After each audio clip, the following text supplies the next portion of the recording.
ಎಲ್ರಿಗೂ ನಮಸ್ಕಾರ. ಸಂವಿಧಾನ ಶಿಲ್ಪಿ ಡಾಕ್ಟರ್ BR ಅಂಬೇಡ್ಕರ್ ಅವರ ಪರಿನಿರ್ವಾಣದ ಅಂಗವಾಗಿ ನನ್ನ ಒಂದು ಕವಿತೆಯ ಮೂಲಕ ನಮ್ಮ ಬಾಬಾ ಸಾಹೇಬ್ ಅವರಿಗೆ ನುಡಿನಮನ ಸಲ್ಲಿಸ್ತಾ ಇದ್ದೇನೆ. ನನ್ನ ಕವನದ ಶೀರ್ಷಿಕೆ ಬಾಬಾ ಸಾಹೇಬರು ಬರದೇ ಹೋಗಿದ್ದರೆ. ನನ್ನ ಕವನದ ಶೀರ್ಷಿಕೆ ಬಾಬಾ ಸಾಹೇಬರು ಬರದೇ ಹೋಗಿದ್ದರೆ, ಪೂರ್ವಜರಂತೆ ಯಾರದೋ ಚಾಕರಿ ಮಾಡುತ್ತಾ ಸಲಾಮು ಹೊಡೆಯುತ್ತಾ ಸಾಯಬೇಕಿರುತ್ತಿತ್ತು.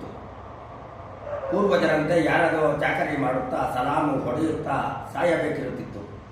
ಬಚ್ಚಲು ಬಳಿಯುತ್ತಾ ಮೊಲ ಹೊರುತ್ತಾ ಕತ್ತಿಗೆ ಮಡಕೆ ನಡುವಿಗೆ ಕಸಪುರಕ್ಕೆ ಕಟ್ಟಿಕೊಂಡು ನಮ್ಮಂತೆ ನೆರಳೂ ಸಹ ಬಿಕ್ಕಿ ಬಿಕ್ಕಿ ಅಳುತ್ತಿರಬೇಕಿತ್ತು. ಕೊಟ್ಟಷ್ಟು ಕಾಸಿಗೆ ಕೈಯೊಡ್ಡುತ್ತಾ ಸಿಕ್ಕಷ್ಟು ಕೂಳು ತಿನ್ನುತ್ತಾ ಉಸಿರು ಬಿಗಿ ಹಿಡಿದು ಚಾತಿರು ವರ್ಣದ ತುಳಿತದಲ್ಲಿ ಹೆಣಕ್ಕಿಂತಲೂ ಕಡೆಯಾಗಿ ಬಿದ್ದಿರಬೇಕಿತ್ತು. ಬಾಬಾ ಸಾಹೇಬರು ಬರದೆ ಹೋಗಿದ್ದರೆ ಬರಿದಾಗಿ ಗುಲಾಮರಾಗಿರಬೇಕಿತ್ತು.